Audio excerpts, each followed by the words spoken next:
আসসালামু আলাইকুম, হেদায়েত-এসে আপনাদের সাথে আজকে গুগল সার্চ কনসোলের একটা কমন প্রবলেম নিয়ে কথা বলবো, 404 ইরর। অনেক সময় আমরা এটা দেখতে পাই, নট ফাউন্ড 404 ইরর।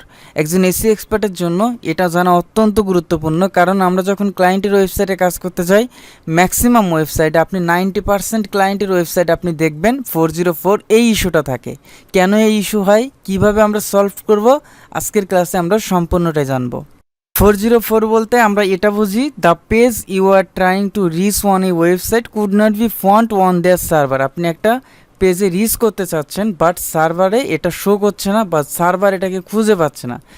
আমাদেরকে প্রথমে আইডেন্টিফাই করতে হবে কোন পেজগুলো 404 ইরর আছে, যেগুলো আমরা ফিক্স করব।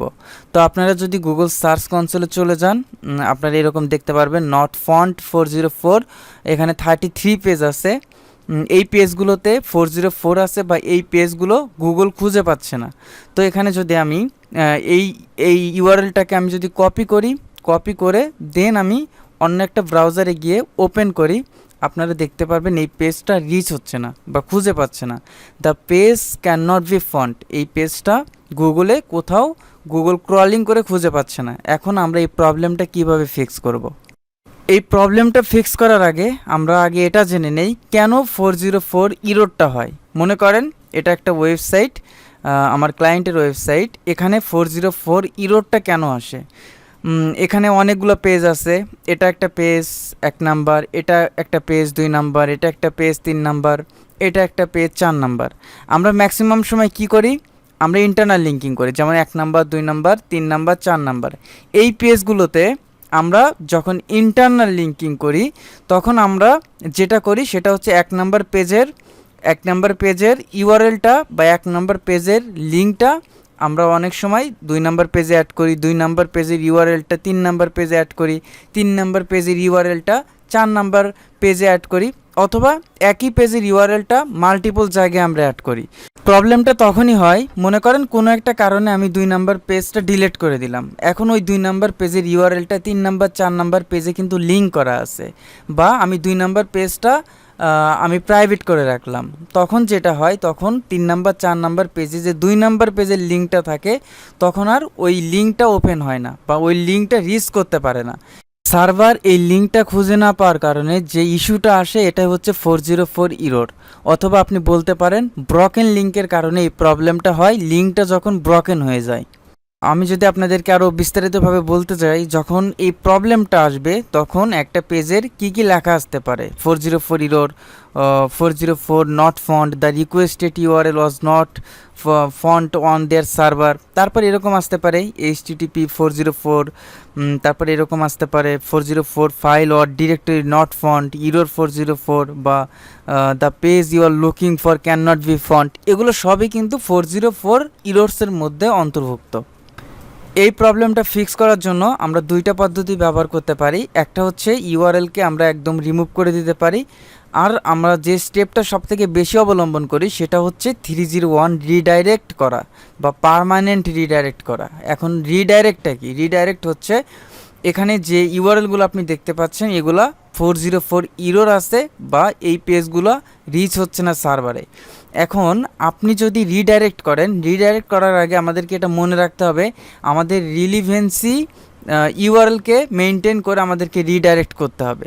যেমন এই ইউআরএল যদি কোনো ট্রাফিক থাকে, আমরা যদি পার্মানেন্ট রিডাইরেক্ট করি, তখন এই ইউআরএলের মাধ্যমে আমাদের ওই মেইন পেজটাকে নিয়ে যাবে। যদি আমরা প্র্যাকটিক্যালি দেখি, তাহলে আপনারা ভালোভাবে বুঝতে পারবেন।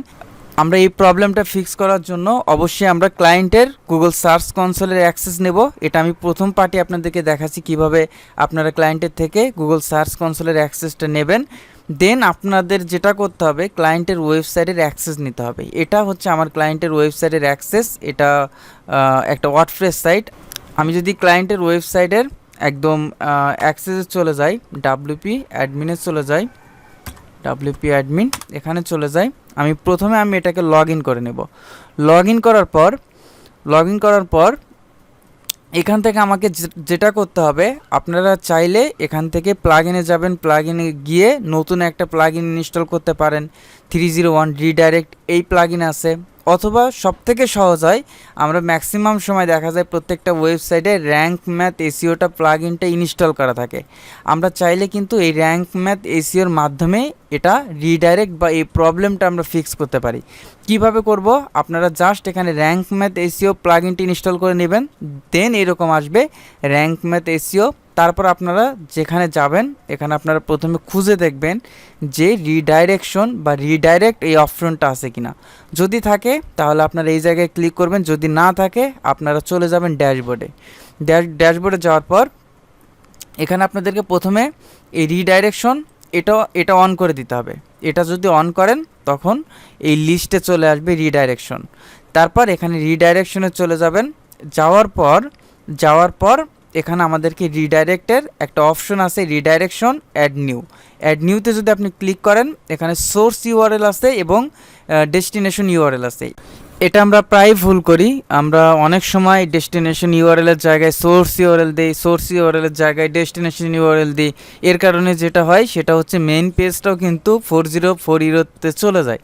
তো আমাদের এই ভুলটা কখনই করা যাবে না এখান থেকে, তাহলে ক্লায়েন্ট কিন্তু অনেক বেশি ক্ষতির সম্মুখীন হবে, কারণ তার মেইন পেজে ট্রাফিক আর পাবে না। তো আমরা প্রথমে এটা জেনে নেই যে সোর্স ইউআরএলটা কোনটা এবং ডেস্টিনেশন ইউআরএলটা কোনটা। সোর্স ইউআরএল হচ্ছে যে ইউআরএলগুলো প্রবলেম থাকবে 404 অল ইরোর্স, এগুলো হচ্ছে সোর্স ইউআরএল, এবং আমরা যে পেজের সাথে লিঙ্ক করব, যে পেজের সাথে রিডাইরেক্ট করব সেটা হচ্ছে ডেস্টিনেশন ইউআরএল। তো এখানে যে গুগল সার্চ কনসোলে যে 404 ইরোরগুলো আছে এখান থেকে জাস্ট আমি ওই ইউআরএলটা কপি করলাম। কপি করার পর অন্য একটা ব্রাউজার ওপেন করব। পরবর্তীতে আমাদের এই ইউআরএলটা যখন 404 ইরোরটা ফিক্স হয়ে যাবে তখন আমরা এখান থেকে দেখতে পারবো। তো আমি এখন যেটা করব, আমি আবার চলে যাব গুগল সার্চ কনসোলে, লিঙ্কটা কপি করব। কপি করার পর এখানে সোর্স ইউআরএল হিসাবে এই ইউআরএলটাকে আমি ব্যবহার করব, এবং ডেস্টিনেশন ইউআরএলের জন্য আমি প্রথমত আমি ডোমেইন ইউআরএল দিয়ে ওয়েবসাইটটা প্রথমে আমি লগ ইন করে নেব।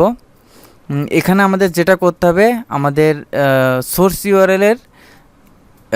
ইউআরএলের রিলিভেন্সি ইউআরএলটা আমাদেরকে ব্যবহার করতে হবে, যে এই ইউআরএলের সাথে আমাদের ওয়েবসাইটে কোন ইউআরএলটা ম্যাচিং হয়। যেমন এখানে কি আছে, ফটো এডিটিং সার্ভিস বা হচ্ছে আফিল ফটো এডিটিং সার্ভিস।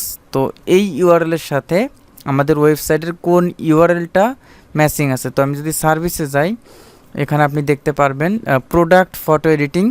তো এটা কিন্তু ইউআরএলের সাথে একটু হলো ম্যাচ আছে, আপনারা উপরে দেখতে পারবেন ফটো এডিটিং আসছে। এই ইউআরএলটা যদি আমি কপি করার পর যদি এখানে ডেস্টিনেশন ইউআরএলটা আমি এখানে পেস্ট করে দেই, তারপরে নিচে যদি অ্যাট রিডাইরেকশনে চলে যায়, এটা রিডাইরেকশন হয়ে গেছে। এখন যদি আমি যে পেজটা, এটা দেখেন 301 রিডাইরেক্ট, এখন আমি যে এই জায়গায় যদি আমি রিফ্রেশ দেই আপনারা দেখবেন এই প্রবলেমটা ফিক্স হয়ে গেছে। তার মানে ওই ইউআরএলটা এই ইউআরএলের সাথে রিডাইরেক্ট হয়ে গেছে। এই ইউআরএলে যখন আপনি যেতে চাইবেন তখন জাস্ট আমি এই ইউআরএলটা যদি এখন ওপেন করি সরাসরি এই পেজে নিয়ে যাবে, কারণ এই পেজের সাথে আমি রিডাইরেক্টটা করছি। আর একটা পেজ যদি আপনারা দেখেন, যেমন এই পেজের এটা যদি আমি কপি করে এখানে যদি যাই, দেখেন এটাও same problem, the page can not be found. তো এটা ফিক্স করার জন্য এটাকে আমি কপি করলাম। কপি করার পর আমাকে আর একটা ফাইল নিতে হবে, অ্যাড নিউ। এখানে যাওয়ার পর সোর্স ইউআরএল আমি এটাকে দিয়ে দিলাম। দেওয়ার পর এখন যেটা আমি করব যে এটাকে আমার রিডাইরেক্ট করতে হবে, এটার ম্যানিকুইন ফটো এডিটিং সার্ভিস। তো আপনাকে যেতে হবে আপনার মেইন ওয়েবসাইটে, যাওয়ার পর আপনি দেখবেন ম্যানিকুইন সার্ভিস কোন পেজটা, এর সাথে আপনি রিডাইরেক্ট করবেন। এর সাথে আপনি রিডাইরেক্ট করার জন্য দেখেন এটা ইনভিজিবল ঘোস্ট ম্যানিকুইন সার্ভিস। তো এই ইউআরএলটাকে আমি কপি করলাম। কপি করার পর এখানে ডেস্টিনেশন ইউআরএল হিসাবে এটা ব্যবহার করলাম, তারপরে এটাকে আমি অ্যাড করে দিলাম। এখন আপনি দেখবেন যে এই প্রবলেমটাও ফিক্স হয়ে গেছে। এখন যদি আমি এখানে আমি রিফ্রেশ দেই, যদি ওই ইউআরএলে কেউ যেতে চায় সরাসরি এই পেজে নিয়ে আসবে। এটা হচ্ছে পার্মানেন্ট 301 রিডাইরেক্ট। এটা অবশ্যই মনে রাখবেন যে রিডাইরেক্ট করার সময় অনেক সময় রিলিভেন্সি ইউআরএল পাবেন না, রিলিভেন্সি পেজ আপনারা পাবেন না। তখন আপনারা কি করবেন, তখন আপনারা একদম হোম পেজের সাথে রিডাইরেক্ট করবেন। যদি আপনার কাছে কোনো ইউআরএলকে একদম আননেসেসারি মনে হয় তখন আপনি জাস্ট ওই ইউআরএলকে নিয়ে যাবেন, আপনি চলে যাবেন রিমুভালে গিয়ে এখানে নিউ রিকোয়েস্টে চলে যাবেন। নিউ রিকোয়েস্ট থেকে আপনি এটাকে একদম রিমুভ করে দিতে পারবেন। তখন আপনাকে 301 রিডাইরেক্ট করতে হবে না। আশা করি সবাই বুঝতে পারছেন। আগামী ক্লাসে দেখা হবে ইনশাল্লাহ। আজকে এই পর্যন্তই। সবাই ভালো থাকবেন, সুস্থ থাকবেন। আল্লাহ হাফেজ।